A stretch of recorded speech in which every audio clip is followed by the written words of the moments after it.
Влади. Взрывы, дым и укрывшиеся в засадах бойцы. Понять, что происходит на поле сражения, довольно проблематично. У каждого свое задание. У одних завоевать базу, у других ее оборонять. Все происходит очень быстро. В обороне призывники, в роли нападающих профессиональные военные, ветераны боевых действий. Петр Власов, который совсем недавно вернулся из Сирии, признается, подготовка будущих защитников Родины приятно удивила. Они сделали очень много, то есть они прыгнули выше головы.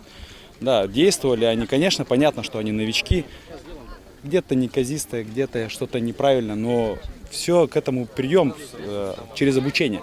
За 10-15 минут подготовить, сплочить группу, чтобы они понимали, что от них требуется. Они на самом деле очень много сделали, они молодцы.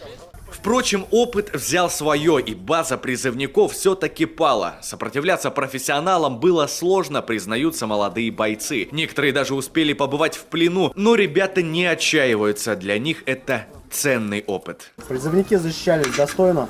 От этого вам благодарность от командного состава.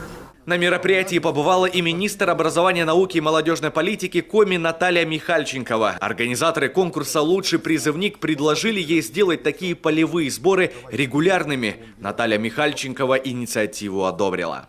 Государственная задача, поставленная и главой Республики Коми, и президентом, строится на то, чтобы в каждом районе, в каждой территории, где есть молодое поколение, были консолидированы силы и общественного ветеранского движения, и тех профессиональных структур, которые отвечают сегодня за безопасность России, и, конечно, системы образования и спорта, для того, чтобы и в режиме ежедневной работы со школами, с учреждениями образования, и в летнюю оздоровительную кампанию были созданы свои такие ресурсно-методические центры подготовки граждан в военной службе и патриотического воспитания. Пробудут ребята в лагере до 19 августа. К слову, собрались здесь самые лучшие призывники со всей республики. Впереди их ждет еще много интересного. К примеру, маскировка и отрыв окопов для стрельбы, тактические игры лазертаг.